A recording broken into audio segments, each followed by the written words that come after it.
Let's try this again. YouTube just, the app just died. Be great. I guess I needed to delete the app and then download it again and reinstall it because it's been doing some funky stuff as of late. I want to continue the discussion on this topic of relationships and why they don't matter.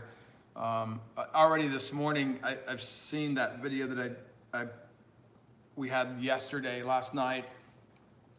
Already posted on some Facebook sites saying, I just don't understand this message. It makes absolutely no sense to me, so on and so forth. So I thought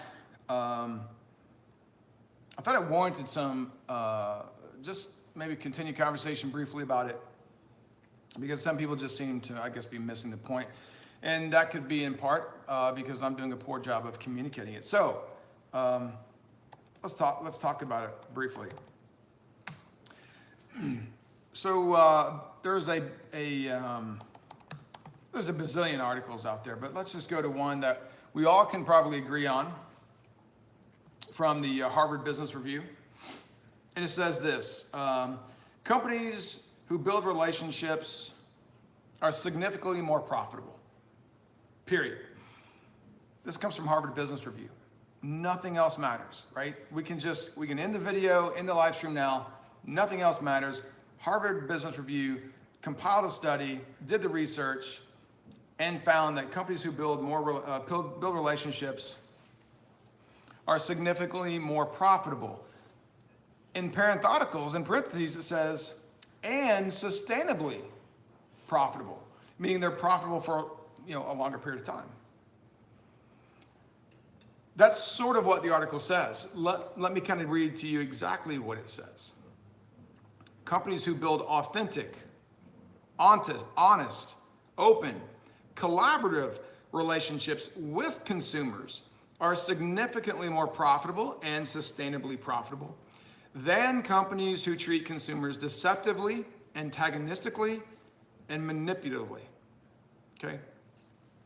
I think when we sort of understand that entire parameter, that entire structure, that changes things just slightly more. Because I think what most people hear and are taught, read, whatever, relationships matter. And you can go into Google and you can type in, do business relationships matter? And you can find thousands of articles from entrepreneur.com, Forbes, Business Week, you name it, of why they matter. I think we all agree that relationships matter, right? I've never said that they don't. What I've said is there are times when they don't. And that's what you need to understand, because especially when we get into industries that are commodity type industries, where things are just transactional. Relationships, there are times when relationships do not matter, and you need to be aware of and understand that you could, in some cases, be in one of those circumstances. A lot of people, when they hear this, they automatically assume one thing, and this is the problem. As I said in one of my very first videos on my first channel, you need to think differently, right? Don't just assume that what you've always heard, what you've always seen is the right way. Oftentimes that is not the case. Oftentimes you need to challenge what you've heard. You need to challenge everything from your costs, your price, you name it, across the board for your business. A couple of quick examples. I've had some guys come out, they did the tile work for the backyard. They did a freaking phenomenal job with the travertine. I mean, these guys are very detail focused. It was a father, his two sons. Since then, I've had them come back and do a lot of the other landscaping, right? They do a good job. They're not the cheapest, but they do a really good job. Furthermore, for contractors, they do a couple things that a lot of contractors don't.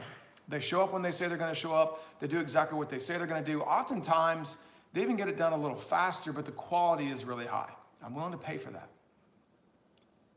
Usually, I'm willing to pay for that. Let me give you a quick example. He says, hey, what are you going to do with all the lighting back here, like all the low voltage lighting? Are you going to do that? I said, yeah, I'm going to do that. He said, can I bid on that? You bet. So the next day he shows up with, and I'll keep the name brand of the light out, but high-end low voltage light. Okay, $80 per light. Don't eat the grass outside and that won't happen. So he says $80 a light. And I said, wow, man, that's pretty pricey. Yes, it's pretty pricey, but watch this video. So he pulls up his phone and he shows me the video. Now he has a relationship with the sales guy for the state of Arizona. He has a relationship with this individual. They have a plexiglass box full of water. This light is submerged in this plexiglass water. Silicone out from the plug. This light at the time of this video had been submerged in this water for a year. For a year. Low voltage lighting, submerged in water, a year. Plugs it in, look, boom, magically it works. So that in their mind warrants $80 per light. So I'm looking at this, I'm like, well, that's cool. I mean, that's like a really good marketing kind of thing, right? That kind of hits home, man, this light could be, like the flood of all floods could happen.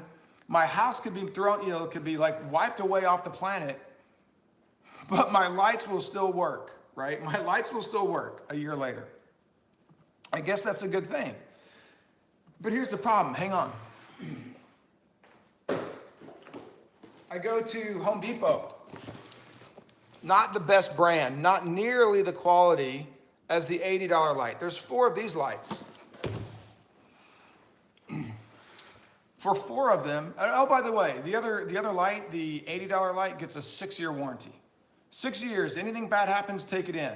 You should be willing to pay $80. More value, warranty, underwater. I go to Home Depot, I get maybe not the best brand, but the brand that they sell, $16 a light. $16 a light. It doesn't say anything on here, at least I kind of glanced. I don't see anything on here about a warranty. I don't see that. You know what the funny thing is? When I went to check out at Home Depot, guess what? I scanned the first box. You know what it said? Hey, do you want to pay $7 for like a 4-year warranty on these? $7. So for less than $25 for 4 lights, per light, I can have a 4-year warranty. If these lights, because they're so cheap, yes, it does. But do you not really think, that's such a good point, Sugar Shine, but do you not really think that the same light that was $80 that submerged in water for a year probably isn't made there as well? Let's assume it's not. Let's assume it's an American-made product and this one is made from China. This is just a transactional deal. I don't really care. I mean, do I want my low voltage lights to make my backyard look nice at night? Sure I do. But the difference is all 30 lights or whatever it was from Home Depot is like $600. If I pay the other gentleman $80 a light, guess what? We're like almost $3,000. 5 times I can go buy an entire backyard of these, swap them out.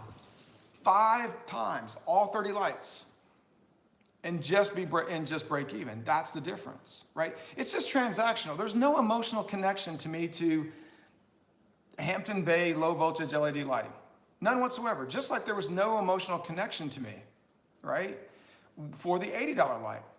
At some point, all I really care about is how much is this going to cost me? And that's the difference that I'm trying to explain that oftentimes is the case in trucking. If you have and that's where we kind of get into this conversation of real value and perceived value. Makes sense? Here's another way to look at this. Let's say that I'm going to be selling a light fixture. Light fixture I have above the kitchen table, right? Some chandelier. I want $500. I throw it online. Craigslist, you name it, wherever, Facebook. And I advertise for $500. Who am I more apt to get to pay $500? A stranger that sees that says, man, I really like that light, and I'm willing to pay $500 for it, possibly.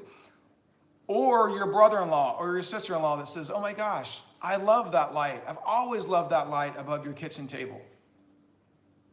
What do you think? Are they more apt to pay $500? They're probably hoping they sort of get the family deal, the buddy deal. They're probably hoping that you'll sell it to them for $350 or $400. But that makes no sense, right? Because if you use everybody else's way of thinking, if you have a relationship, by de facto, you should in fact make more money because of said relationship. Your brother-in-law or sister-in-law should probably offer you $600 for said $500 light, right? They don't think about that. Oftentimes relationships mean, in many cases, that you're losing money. And that's my point, is it doesn't always mean that, and most certainly relationships do matter. I can give you guys another example. When I used to head up a large sales team selling technology, the average price of a deal that we would sell was about $100 million. Prior to me taking on this organization, we sort of had salespeople in regions, right? This salesperson might handle this couple of regions, this couple of states, and this one might handle some of the Northeast and the Southwest. And what I realized was relationships absolutely matter, and especially when we're talking about a multi-year engagement of $100+ million a year for an average deal. I really cared more about ensuring that the guy in Atlanta who might have been from Alaska, I wanted that guy who now resided in Atlanta to be calling on the customer in Alaska because his family still lived in Alaska. He was from there. They had a connection, and I wanted to test that out. It was absolutely worth the extra $1,500 in airfare for me to assign the gentleman that lived in Atlanta to call on the customer in Alaska. But that's not how the company was doing it previously. Why? Well, because there's an extra $1,500. How many times do I have to fly that sales rep to Alaska? And we're talking pretty high margins here, right? This was hardware and software. So on $100 million, you're talking about 40% margins on average. I can't fly him to Alaska enough times. It's such a minute factor. It just doesn't matter. We're talking a $100 million deal at 40% profit. Of course, I want to align those individuals that can hopefully have better relationships. Same is true if I've got a salesperson that doesn't have a good relationship. I want to get them out of that customer as quickly as possible. So relationships certainly matter, but there are times when they don't matter. You need to understand when they do and when they don't. If you have a good relationship with an end customer or a broker, that's all well and good. But my point is, how many times over all the runs, so if someone runs the spot market, even part of the time, for whatever amount of time, let's say that you run 100 runs a year on the spot market. Of those 100 runs, how many times what percentage of those times are you going to make more money because you have built a relationship with that broker?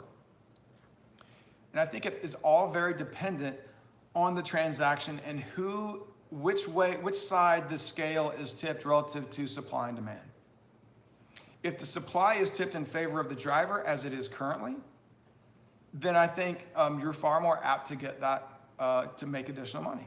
I think when the demand tips in the favor of the broker, like what we're seeing today, I made that video yesterday. I said, man, it's sort of that time of year. Rates are sort of getting really funky. You see it on a lot of the Facebook forums already today. People are talking about how ridiculous rates are. I've already got a couple of examples, and some of these from the Facebook sites, some of them from Wilbur sending me some text today, right? Rates are sort of dropping like in half. Did the amount of freight all of a sudden, Monday and Tuesday of this week, did the amount of freight available on the spot market drop in half to warrant a 50% reduction in price? Of course it didn't. Are the customers tired and frustrated of paying that? Quite possibly, but as I mentioned in yesterday's video, we're really tired of paying an average of $3.24 a gallon at the pump. So it's transactional, and understand that there are going to be times when people's perception of building relationship means that you drop your rate, whether that's your brother-in-law, your sister-in-law, or a broker or a customer. It's your job to do one of two things, well, probably one of many things, but just at its most simplest form, your job is really simple. You either need to, one, recognize that this is just a transactional deal to them. Yes, people buy from people that they like, but are they willing to pay you $700 more than they can post it on the load board? And as the quote the broker made yesterday, some Yahoo will pick it up for $1,200. Are they willing to pay you $700 more? In some cases, they might be. In most cases, I would argue, in a commoditized industry, that's not the case. right? They probably still want you to take the load. Maybe they're willing to give you $1,300, right? Just to save time and effort. But I doubt that they're willing to pay you $700 or 30 or 40% more than someone else will take. Oh man, almost dropped it again. You have to understand when relationships matter and when they don't. And there are absolutely times when they don't. Don't get lured in or suckered in to thinking that relationships matter only via you reducing your rate. The second part of that, as I mentioned just a minute ago, one part was, there were many parts. One is understanding, when it's transactional and when those relationships don't matter. The other is to remember when they do matter and you can add value to your business. And that value can come in things like, I've got a brand new truck, it's probably not gonna break down. Let me send you a snapshot of my hours of service. I have plenty of hours. Exactly, so Cal, it matters for you at shops, right? There are countless times that we all know that it matters. And that's where you need to understand when it does and when it doesn't and use your leverage. Maybe it's communicating correctly with the broker, adding other values, being creative, giving the examples of when you've done other good things, you've problem solved when bad things happen, because we all know that bad things happen in this industry, right? There's a lot of ways that you can add value. You can say that you add value and you can prove that you add value. But my question is, of the 100% of the time that you move something with a broker or a customer, when things change in the market drastically, what percentage of time are you getting more money because of that relationship? And hopefully there are plenty of occasions when you do. When you don't, understand why you don't. Because it's just a commodity to some individuals. That's just the truth. It just is. So there are times when you absolutely need to build relationships with drivers, brokers, customers, you name it. And there's times when it doesn't matter. And that's the point of the message, that individuals just struggle for whatever reason to hear the message when I say some relationships don't matter. So I hope that you guys understand the point of that, right? You play in a commoditized industry, and plenty of times it doesn't matter. When it does, leverage it. Add value, separate yourself, differentiate yourself. I've got plenty of videos where I've discussed those things, right? But when you don't have relationships, be cautious, because I don't want people getting taken advantage of. Let's see, Sugar Shine, Jim, Keith, Lily, excuse me, Sugar Shine, entertainment, so on and so forth. Welcome everybody. Drivers need to understand that about companies. They say you're a family, but you're a tool. As long as go well, they say you're family. There's some truth in that. Brent, is it afternoon? I guess it is technically there. Yeah, you're right. I buy cheap stuff. I would have bought the $16 light. Look, I'm really cheap in many ways. And again, it's just a stinking light. It's not worth $80. No, oh, by the way, the $80 was just a light. That wasn't even the cost of the install. We're just comparing lights to light, right? Apples to apples. Benjamin Duke, last winter I get hit hard with negative life events. I thought I had built a relationship with a broker, said I should have planned better. This was all they were going to pay, take it or leave it. Again, as I said yesterday many times, I sort of use that phrase, when push comes to shove. Sometimes relationships matter, right? I've had relationships with customers that started out as a customer relationship, and I've got one of my best friends is a former customer. To the extent that when I used to go out and visit, you don't stay in a hotel. You stay in our house. You stay with our family, right? Been to his daughter's graduations, their basketball games. We've been hunting together. I stay in their house, right? Their daughters, friends with me on Facebook and text me randomly, right? That's a good relationship. Having said that, relative to that relationship, let me explain this. When it came time for us to have business conversations, we understood that we had to walk a really tight line, because people knew that we were good friends, right? We knew that they knew that we were good friends. And so when we were good friends and we're dealing with tens of millions of dollars worth of business, it probably made the task of winning that deal more difficult in that particular instance. And again, this is because we had such a good, this wasn't just a professional relationship, this became, a friendship. And so we actually were held to a little higher standard than maybe the competition. And that was frustrating. But that's just business. And we ended up winning some of those deals. But that's that. Not holy cow. So thanks, Ike, I appreciate it. So Kevin and Holly they now have a troll account. What was it somebody told me last time? Like whenever you have troll accounts, that means you made it on YouTube. So good for Kevin. I hope this makes sense. Gary Compton, hey Scott, what are your thoughts on TBS Factory signing people up at the Dallas Truck Show to get their own authority, leaving all their fees and only requiring a $300 processing? Gary, I'm not familiar with that, so I don't know if I can really speak to that. But hey, if you want to give me, I know you have my number, give me a call afterwards. Maybe I can get a few more details. And I guess and again, I don't have many details. The 10-second response would be that adage of, if it's too good to be true, oftentimes it is. I'd be really cautious with that. Food Mooch is in here. Red Dane, how's it going? God, man, let me remove this one. I typically don't block. That's the first person I've blocked in forever.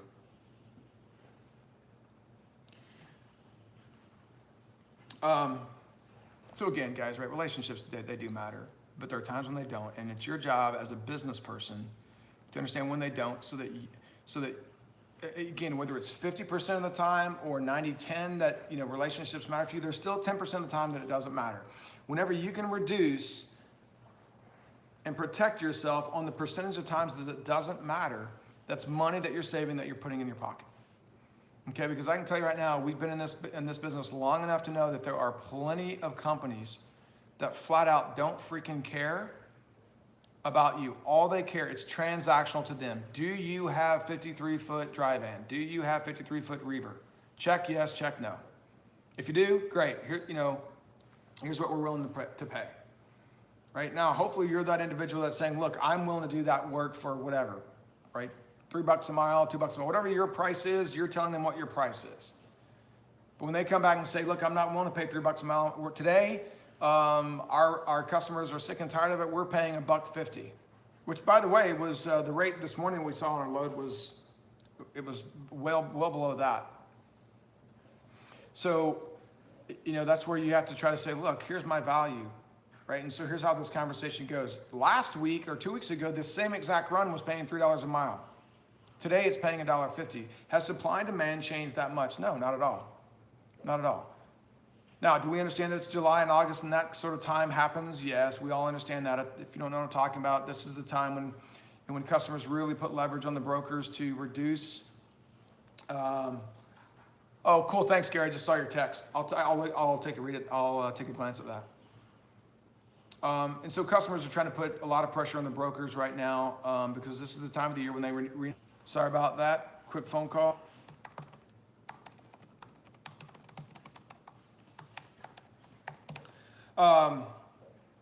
So I think we're back now. Look, so there's times when it matters, there's times when it doesn't. Understand that, position yourself accordingly, recognize when it doesn't matter, and move on, right? So the amount of freight is still really significant. As I talked about in yesterday's video, the spot market, freight on the spot market is up 72% year over year from last year. Last year was up 100% over 2016.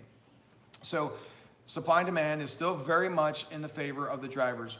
So I say this often as well, whether it's asking for more money or somebody asking to pay you a lot less, they're obligated to ask and you're obligated to say no. This does come back into play. You need to know what your costs are for sure.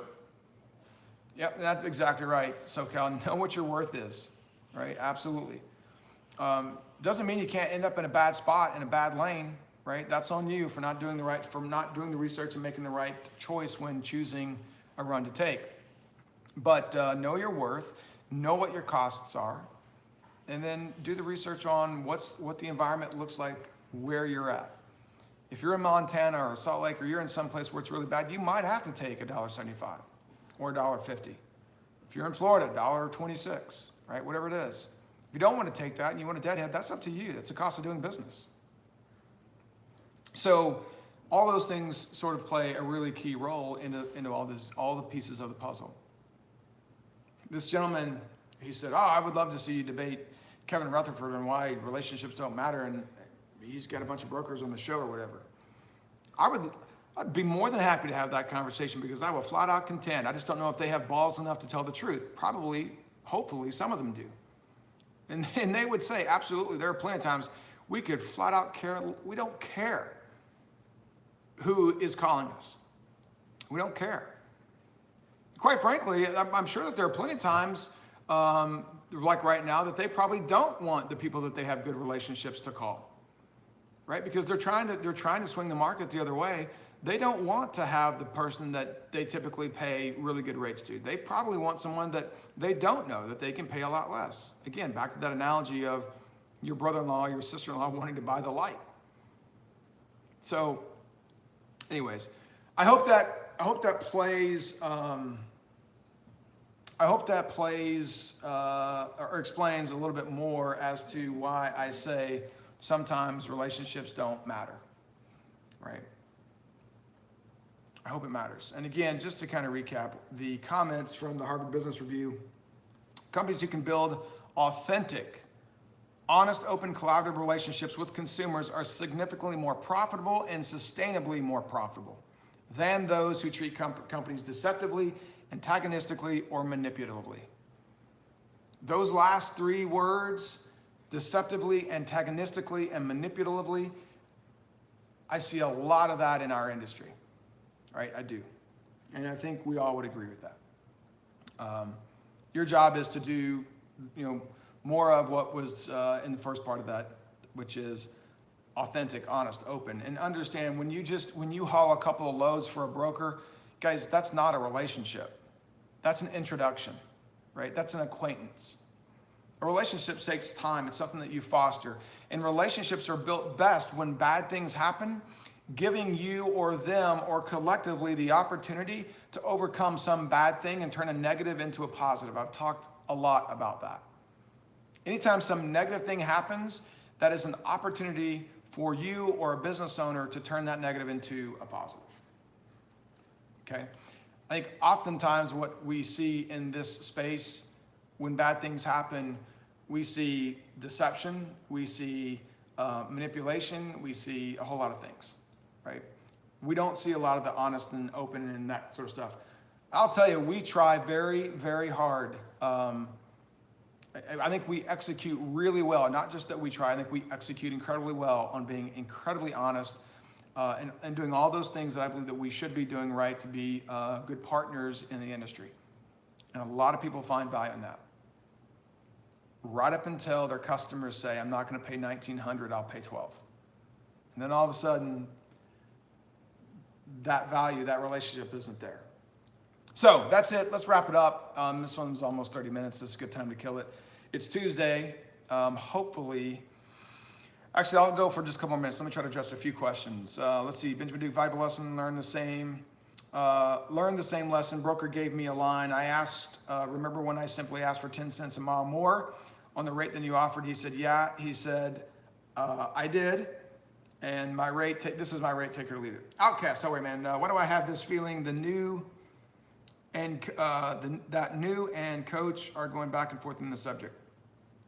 I don't know, I'm not subscribed to Jason, so I don't, I'm assuming, again, sort of what I've been saying, and I know I'm way behind, but relationships clearly matter, but there are a lot of times in this industry when they don't. And that's the point, is many people are ignoring the fact that there are a lot of times that they don't.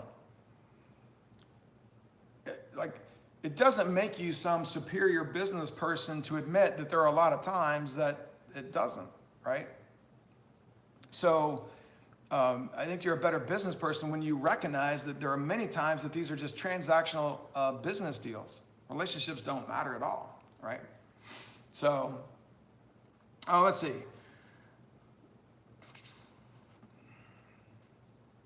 Food mooch, $2 a mile is cheap. Well, look, with fuel being 320 a gallon, 324 I think it is on average, man. $2 is certainly not what it used to be when fuel was, $2.25. Wilbur, good morning. I'll call you back since I'm done here. Food mooch, if freight on the spot market is up, then why are prices dropping? Because they don't want their freight to be moved. I think really what's going on bigger than that, I addressed this in last night's video, is this is the time of year when shippers try to negotiate their contracts with brokers. I think brokers also feel an added layer of pressure to try to deliver on cheaper rates, to show their value to the shippers that they're trying to win business from. This is not no one should be surprised that rates are changing noticeably or drastically at the end of July and the first half or 3/4 of August. Like, this is cyclical, it just is. Dave Wilbur says because they're trying to reset the market. Yeah, that's sort of what we were just talking, right? Archie, there are people in here that can give you a ton of valuable info. It's all up to you how you use it. Absolutely, right?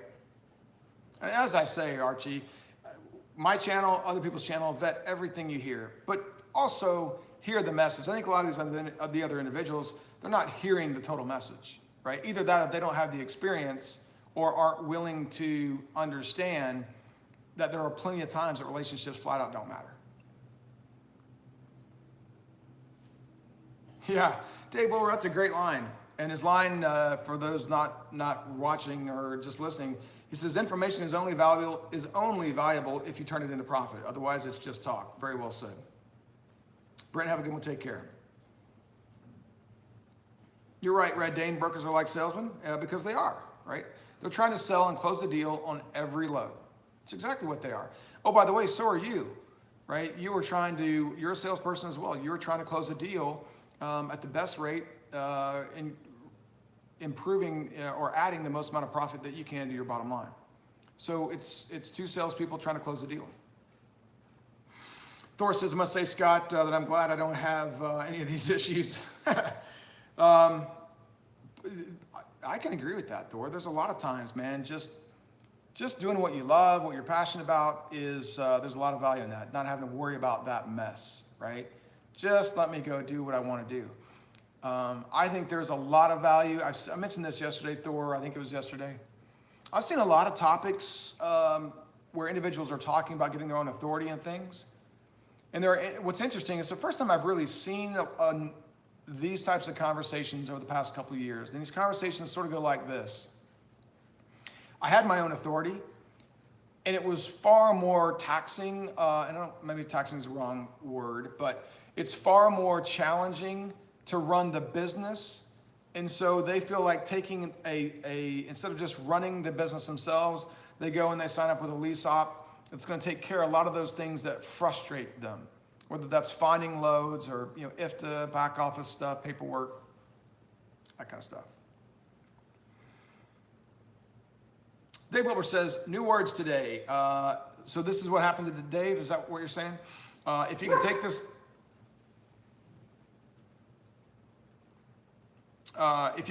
load, I'll get you something good on the run out of there. Perfect example, right? Just use a lot of caution. Here's the scary part. Let's assume that you take that bait and you say, okay, fine. What is that next run? Oh, it's going to be from here to there. We're going to pay you this much. All right, you're going to be stubborn. You're going to be the savvy businessman. Give me that rate con now, and I'll agree to this. That way you see what point A to point B is and what point B to point C is. You can take those two rates, you can blend them, mileage, and you can go, man, I'm going to make this amount of money. That's not a bad deal. I'll do it. What happens when you deliver from point A to point B, and then that next load from point B to point C cancels? Oops. I'm not saying that's what they're going to do. I'm just saying I've seen that happen. Outcast says relationships are like, this is going to be good. Relationships are like old tax returns. Put them in the drawer for 3 years and then cut loose. I don't know, man. People hear but don't listen. Isn't that the truth? There's a lot of that. And I'm guilty of that too. Cut them loose. That's funny, Thor.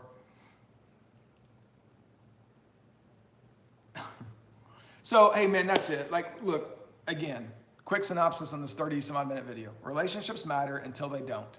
When they don't let yourself fall into the trap of being taken advantage of.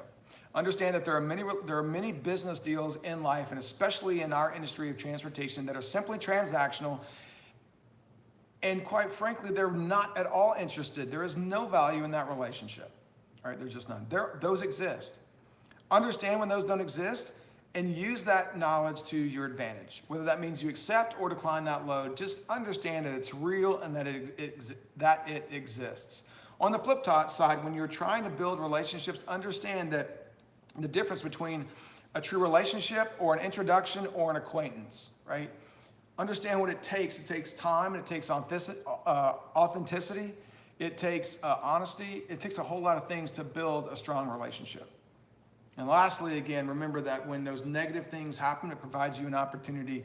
You're at the Y in the road, right? You can be manipulative, deceitful. You can do a whole lot of things, or you can take the high road and be open and honest. And hopefully that pays off for you in the long run. That's it. That's all. It's Tuesday. You guys, hope you're making a lot of miles and stay safe. Take care.